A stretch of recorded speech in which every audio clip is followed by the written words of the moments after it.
બિહારના મુખ્યમંત્રી નીતિશ કુમાર દ્વારા એક મુસ્લિમ મહિલાના ચહેરા પરથી હિજાબ ખેંચવાના વિવાદને લઈને ભરૂચમાં આમ આદમી પાર્ટી દ્વારા વિરોધ નોંધાવવામાં આવ્યો છે।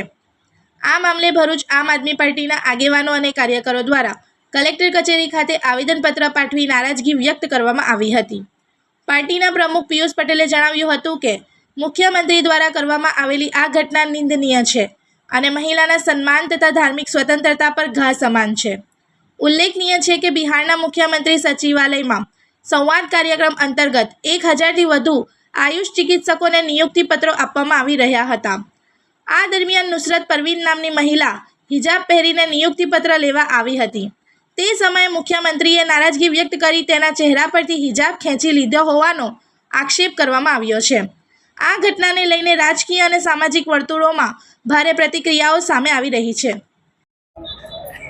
આજે 10 દિવસ પહેલા જે રીતે એક મુસ્લિમ સમાજની દીકરીનું મોં પરથી જે હિજાબ હટાવી દેવામાં આવ્યું છે, ત્યારે ભારત દેશ અનેકતામાં એકતાનું પ્રતીક આપતો દેશ છે।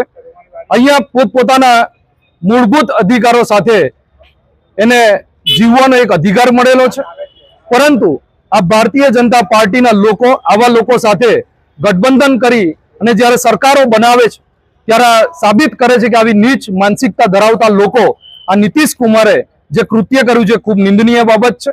આની અંદર સમગ્ર માઇનોરિટી સાથે આજે હિન્દુ સમાજના લોકો પણ અહીંયા આવેદન। હું શેખ સબિયા આબિદ હુસેન, હું કલેક્ટર સાહેબની ઓફિસ પર આવ્યા છે। અમે બધા અમારી માંગ છે કે કલેક્ટર સાહેબને કે તાજેતર અભી 10 દિવસ પહેલા જે નીતિશ કુમાર સાહેબને અમારા મુસ્લિમ સમાજની ડૉક્ટર નુસરત પરવીન જેનું નકાબ ઉતારી નાખ્યું છે તે સરેસર ગલત છે।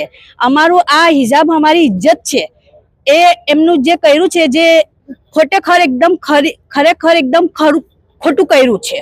એટલે અમારી માંગણી છે કે એ માફી માંગે, અમને માફી જોઈએ છે ને ન્યાય જોઈએ કે અમારું આ હિજાબ છે, અમારી મુસ્લિમ સમાજની ઇજ્જત છે।